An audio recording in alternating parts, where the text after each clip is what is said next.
Bom, continuando então aqui, né, a falar sobre fadiga, o capítulo 6, né, do livro do Stigler, a parte 3 das nossas videoaulas, né, sobre esse assunto. Na videoaula anterior a gente falou sobre a curva SN, né, a curva que correlaciona a tensão com vida, né, em número de ciclos, né, para avaliar a fadiga. Falamos também dos métodos que correlacionam a tensão média com tensão alternada, né, que são os principais que a gente falou foram Soderberg, Goodman, Gerber e da linha elíptica da ASME, né? E também definimos, né, um parâmetro muito importante para a gente, que é o limite de resistência à fadiga, né, para a vida infinita, né? Então agora aqui a gente vai falar então, né, de como eu obter esse parâmetro, né, numa situação onde eu não tenha essa informação, por exemplo, dada por um enunciado, né, de um problema.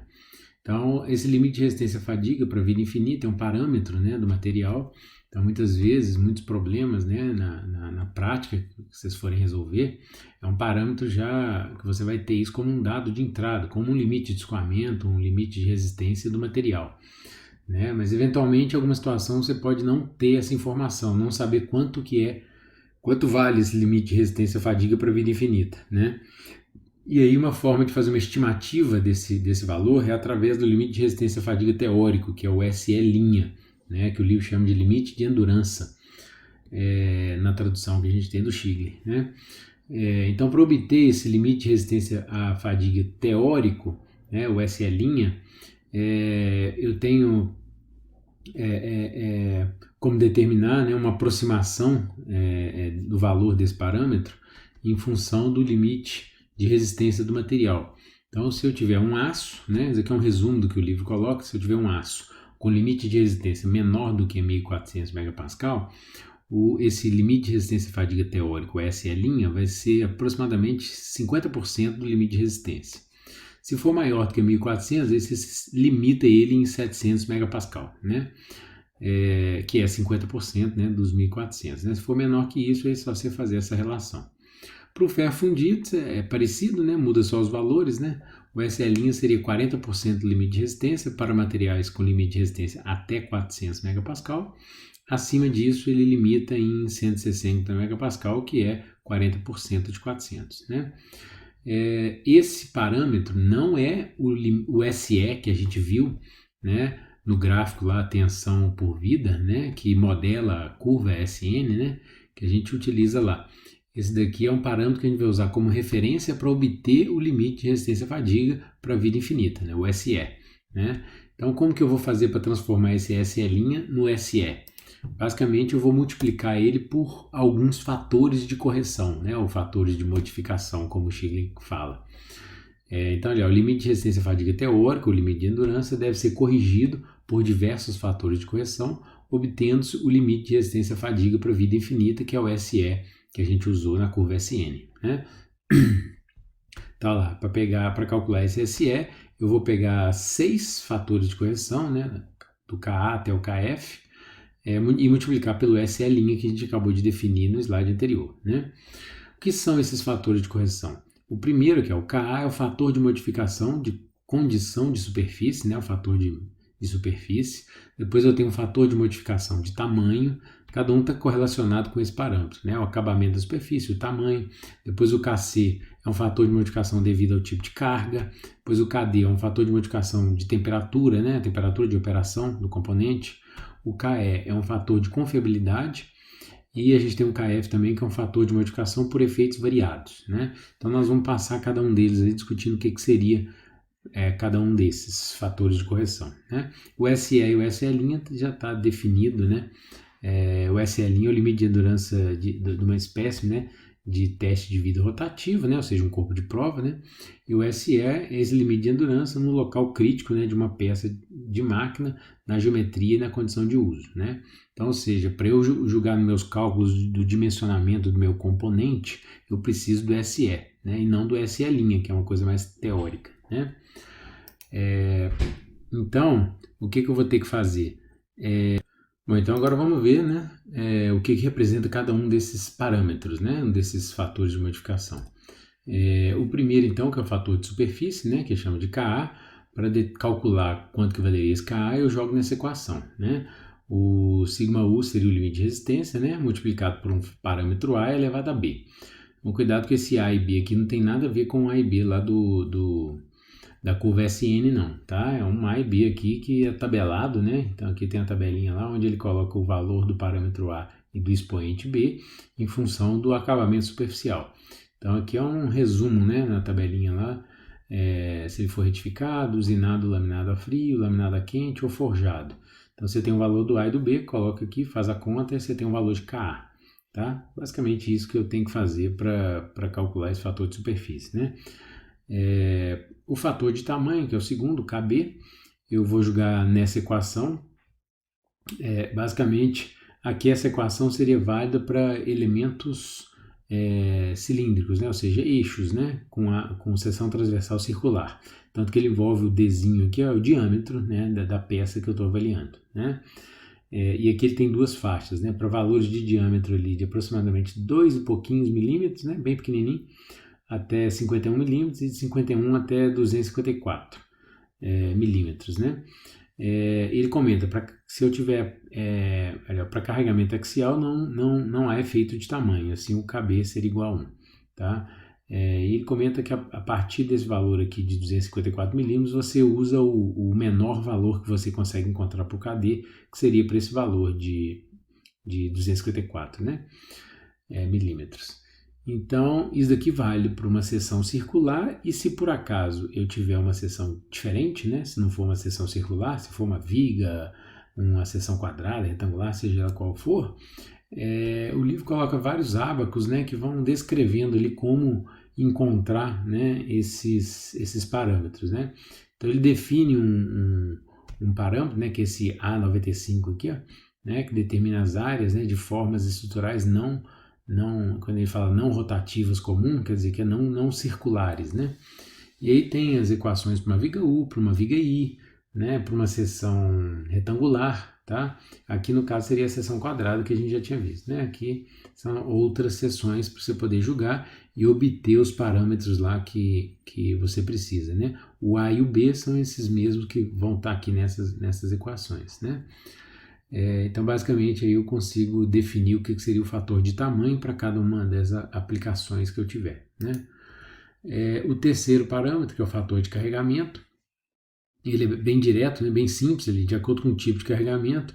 Então, flexão ele sugere usar L igual a 1, força axial, tração, compressão 0,85 e torção 0,59. Torção seria o mais crítico aqui, né, pelos critérios do livro do Schigley, tá? Se você pegar alguns livros aí de elementos de Marx, talvez vocês vão encontrar valores um pouquinho diferentes, tá? Não só para esse parâmetro, mas para algum dos outros parâmetros, né? Tem algumas pequenas variações, tá? Aqui tem uma observação, né, que ele coloca, ele use somente eixo para carregamento de fadiga torsional pura, tá? Ele tem alguns detalhes ali para cada situação que você tiver, né? Lembrando que aqui no material eu tento fazer um resumo, né, para englobar tudo que a gente tem de interesse nosso do livro, né? Quem tiver interesse em aprofundar um pouquinho mais em um conteúdo pode pegar no livro que ele disserta um pouquinho mais no livro sobre cada um desses fatores de correção, ok? Tem também o fator de temperatura, né? Aqui é basicamente porque quando eu estou na temperatura ambiente, o fator de temperatura seria, ele não iria interferir em nada na equação, tanto que uma temperatura de 20 graus, o fator de temperatura é 1.0, então ele não interfere em nada. Para temperaturas mais altas, né, ele começa a reduzir. Então, obviamente que o meu limite de resistência à fadiga vai reduzir também, né? Isso principalmente, né, essa tabelinha foi baseada em valores para aço, né, um aço comum. Porque dependendo do material, né, se eu estivesse analisando, por exemplo, o alumínio, né, 600 graus aqui estaria muito perto do ponto de fusão dele, né? Então, dependendo do tipo de material, você tem tabelas diferentes, né? E é uma coisa que a gente tem importante ter em mente é o seguinte: quando eu tenho temperaturas de operação mais altas, né, que se aproximam ali de 40% a 50% do ponto de fusão do material, eu tenho que tomar muito cuidado, porque eu já tenho que levar um dimensionamento para um lado que, no caso dessa temperatura mais alta, o risco de falha que eu tenho é por fluência, né? vocês devem ter estudado já um pouquinho o mecanismo de fluência, né? Falha por fluência é quando o corpo trabalha numa temperatura mais alta, né? E quando eu falo mais alta, a temperatura de operação tem que estar acima de 40% a temperatura de fusão do material. Então, o fenômeno de fluência é quando eu aplico uma carga, por exemplo, uma tração no material, com uma tensão baixa, né, consideravelmente abaixo do limite de escoamento, mas devido à temperatura, se você deixar essa tensão, essa carga, por um longo tempo, ele começa a escoar, né, ocorre uma movimentação na estrutura interna, né, e ele pode vir a falhar, né, por fluência, a falha por fluência. Então, a tabelinha aqui ele coloca mais ou menos até temperaturas ali que chega próximo de 500 e poucos graus, né, que eu teria que usar essa equação aqui para determinar qual que seria o valor do KD, tá? Temperatura ambiente, basicamente, usa ele igual a 1.0, né? Só para temperatura um pouco mais alta que a gente já tem que começar a preocupar mais com ele, né? Nessa tabelinha aqui, ó, esse ST sobre SRT significa exatamente o parâmetro KD, né?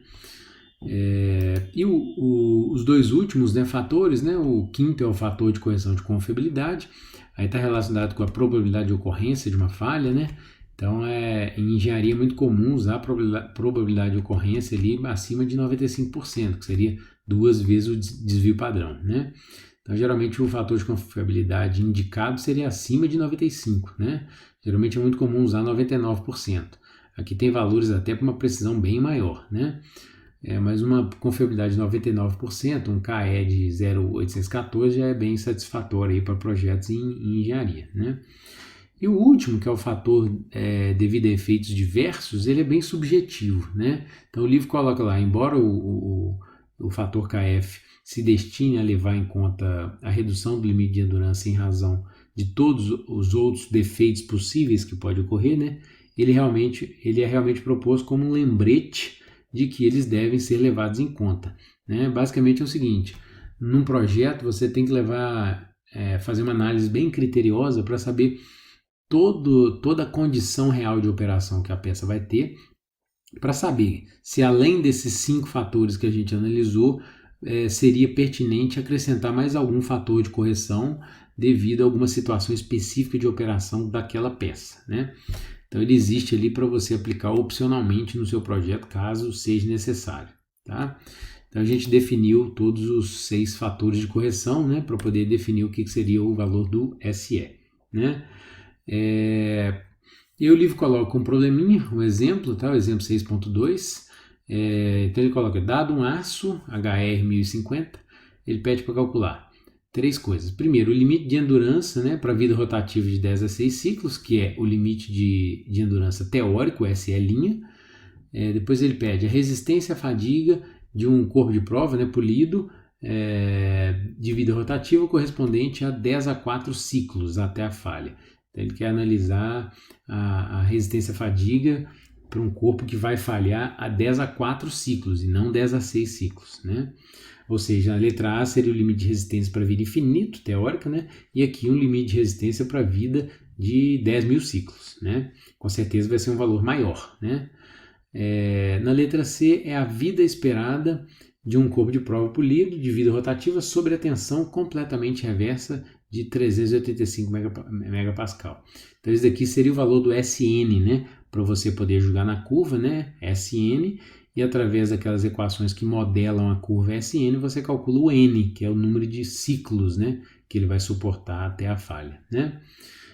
A letra A é bem simplesinha, né? Pegar basicamente, como ele pediu o teórico, basta pegar então 50%, né? Se você pegar na tabela do material, né? Então pega lá na tabelinha A18 do livro do Shigley, você vai ver que esse material tem um limite de resistência, né, tensão última de 630 megapascal.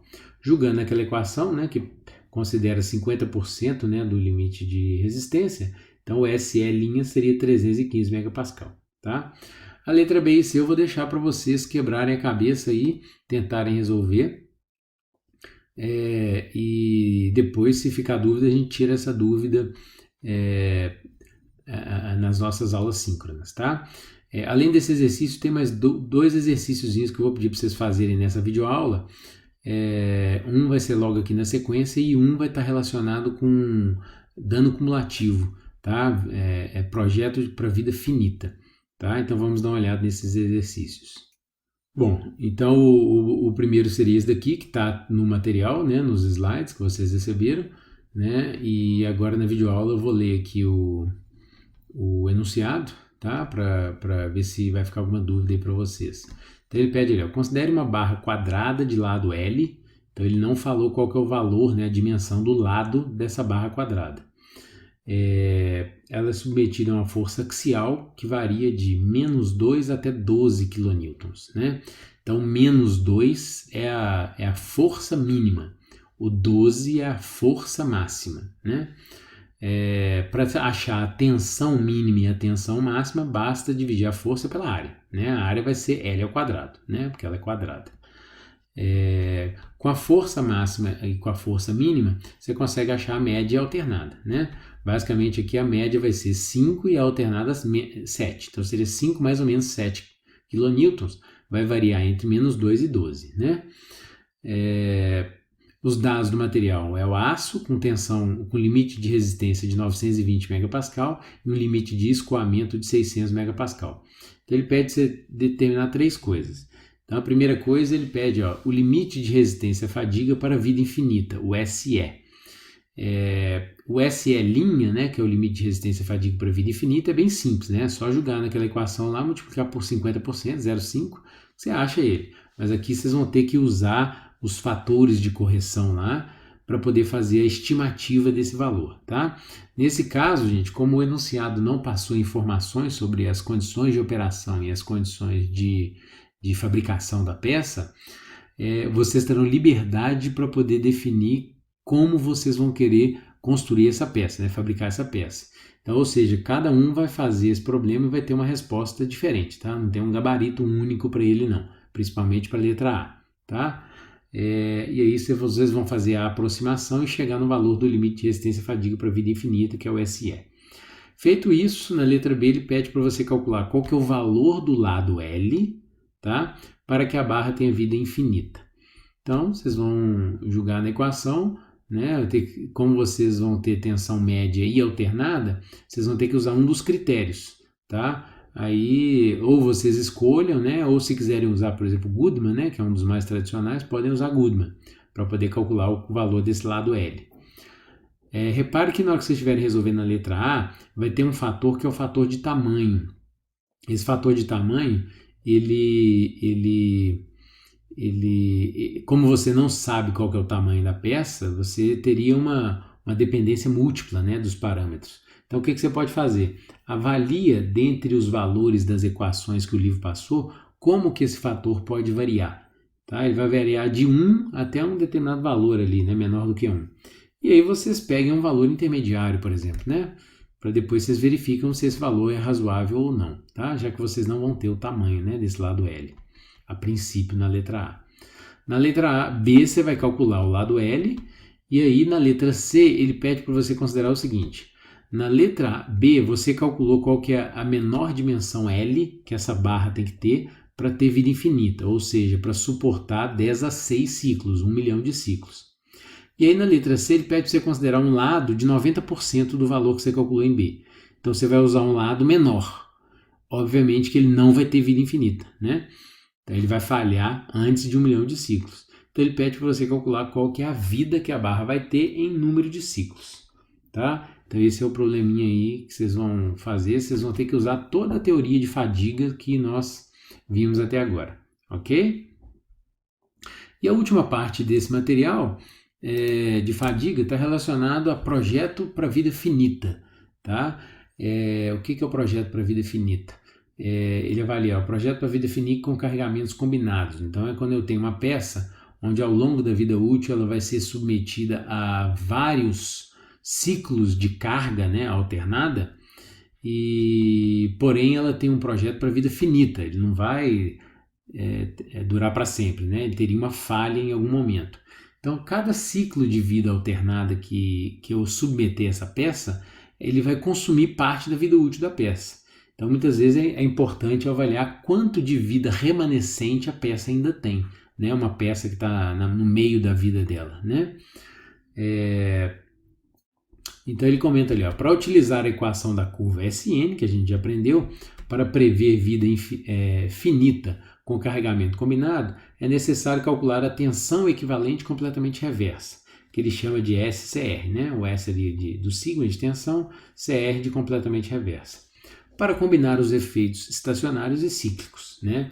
Então, ou seja, nessa equação aqui que ele mostrou, vai aparecer tanto a tensão alternada como a tensão média, né?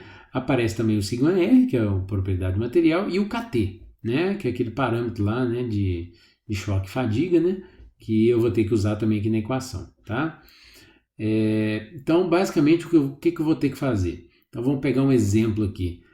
Vamos supor que eu tenho uma peça que ela foi submetida a 2 ciclos de cargas alternadas durante a vida. E aí 40% da vida dela ela foi submetida a uma situação e 60% a outra situação. Então, se eu julgar aqui, eu consigo calcular 2 tensões completamente reversas. Uma para esses 40% da vida e o outro para os outros 60% da vida. Tá, mas e aí, o que eu faço com essa tensão completamente reversa que eu calculei? Você vai pegar isso e julgar na equação de Palm-Green-Miner, que é a equação que é usada para a teoria do dano cumulativo. Tá?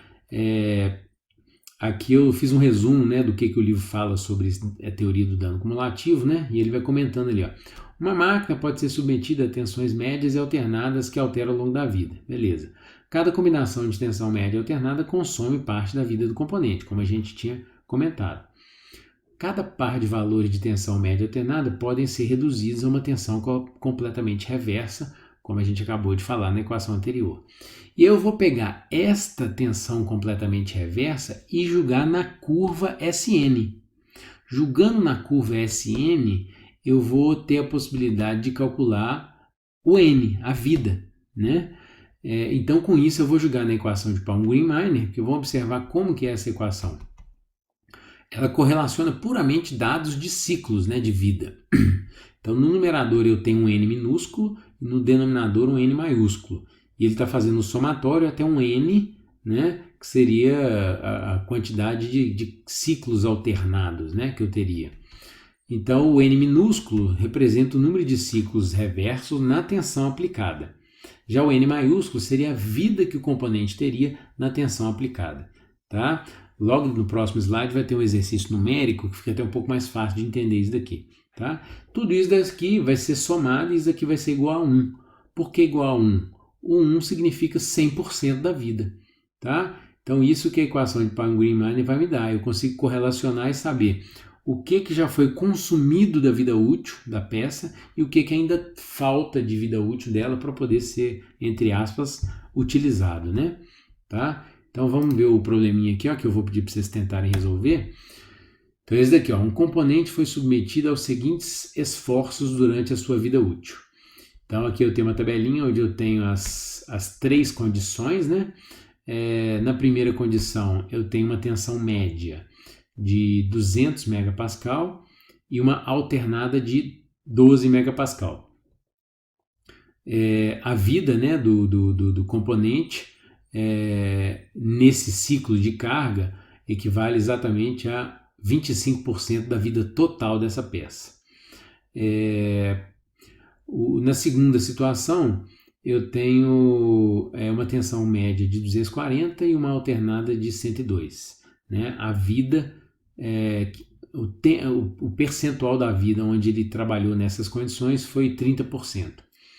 E para finalizar, a terceira condição, eu tenho uma tensão média de 290, uma alternada de 97, e isso ocorreu durante 45% da vida. Então veja que ele me descreveu, se eu somar aqui, ele me descreveu 100% da vida, né? Ou seja, depois dele trabalhar nessas 3 condições, né, por esse tempo de vida, por esse percentual da vida, ocorreu a falha, né? Então o componente realmente esgotou totalmente a vida útil e ele chegou a falhar. O que ele está pedindo para você fazer? Ele te deu o limite de resistência, te deu o limite de de resistência à fadiga, né, para a vida infinita, e pediu para você usar um KF de 1,5, né, que é o fator de choque fadiga. E ele quer que você calcule o número total de ciclos até a falha. Ou seja, quer saber a vida total que o componente teve, né? Como é que eu vou aplicar a equação de Palm-Green-Miner aqui em cada situação? Aqui, então, na minha equação de Palm-Green, eu vou ter o índice 1, 2 e 3, né? Que seriam nessas 3 situações de operação. Então, como que eu resolvo esse problema? Cada par de tensão média alternada dessa daqui, ó, você vai jogar na equação da tensão completamente reversa, né? Veja bem, o KT e o sigma R foi dado. O sigma A e o sigma M, você tem 3 possibilidades distintas, né? 3 condições de vida. Então você vai jogar os valores aqui e você vai achar 3 tensões completamente reversas, né? Feito isso, você vai pegar a sua curva SN e jogando na curva SN, você vai conseguir calcular quanto que vale o N da condição 1, da 2 e da 3. Lembrando, esse N maiúsculo seria qual seria o número de ciclos que a peça suportaria se ela trabalhasse 100% da vida só nessa situação. Você calcularia o N maiúsculo da condição 1. E aí você repete isso para a condição 2, repete isso para a condição 3. Com isso, você joga na equação de Palm-Green-Miner, colocando aqui em cima, no N minúsculo, o percentual, né? 0,25, 0,30 e 0,45 da vida N minúsculo que você quer calcular, né? E aí você acha o que ele está te pedindo, tá? Então já dei bastante dica aí para vocês poderem resolver esse exercício e tentem fazer os outros 2 também que eu passei, que na nossa aula síncrona a gente mata qualquer dúvida que tiver, beleza?